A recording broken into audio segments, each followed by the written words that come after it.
He fought for a world he would never be allowed to see. In 1942, Isaac Woodward Jr. entered a military that reflected a fractured nation. While America fought to defend democracy globally, its own armed forces were strictly governed by Jim Crow laws.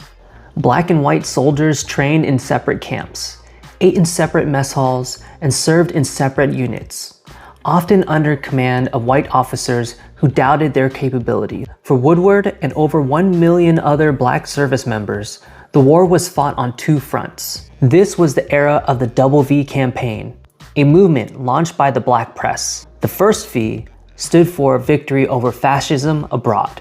The second V stood for victory over racism at home. It was a declaration that they would not fight for freedom in Europe and the Pacific, only to return to second-class citizenship in America. Woodward lived the first V. As a sergeant in the 429th Port Battalion, he spent 15 months in the Pacific Theater, unloading ships under enemy fire in New Guinea. He earned a battle star and a Good Conduct Medal.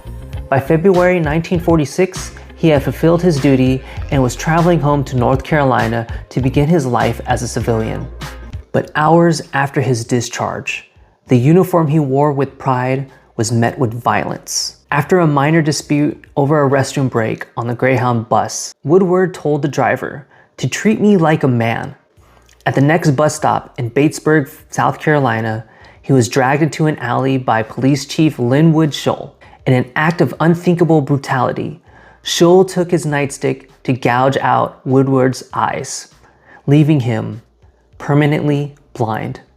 Woodward's story did not end in that alley. His stolen vision became a catalyst for the modern civil rights movement. The darkness forced upon him became a light that exposed the nation's conscience.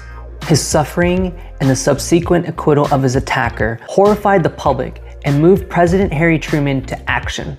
In 1948, Truman signed Executive Order 9981, finally ending segregation in the US military.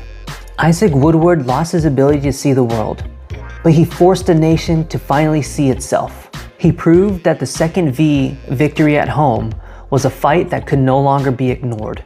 Follow me for the rest of the month of February to learn more about Black history. Because Black history is American history.